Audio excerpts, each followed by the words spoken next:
Do you use やっぱり when you speak Japanese? Well, you should, but the problem is there's just too many ways of using it that it gets confusing. But I think you only need to remember 2 rules to be able to use it correctly. Close your eyes. Let's say you're planning a trip to Japan in the peak season. You know tickets are going to be very expensive, and they are. So you say, やっぱり高いね. Here you're confirming your previous assumptions or thoughts, and this is rule 1. So then you decide to swim to Japan, and you know it's going to be very far. But no regrets, right? So you swim, and you regret it anyway, and then you say, やっぱり遠いな. But then you eventually make it to Japan, and you smell Japanese air, and wow, suddenly you're not regretting it anymore. やっぱり来てよかったね. Because you knew it was all worth it.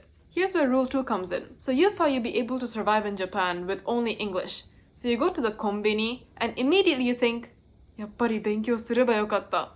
Here you're having a change of mind. That's rule 2. At this point, you're so exhausted you can't even feel your body. And then you think to yourself, やっぱり泳いでこなきゃよかった. But then you look at your konbini onigiris in one hand and your 10 bottles of random drinks in the other, and you think to yourself, maybe just a little longer. やっぱりまだ帰りたくない. In general, やっぱり is used when there is no change in state. When something turns out to be exactly the way you thought it would be.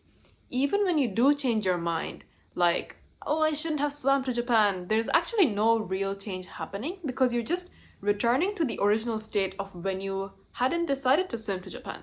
In English, it's very similar to after all, and you can use it in the same way. わかりましたか?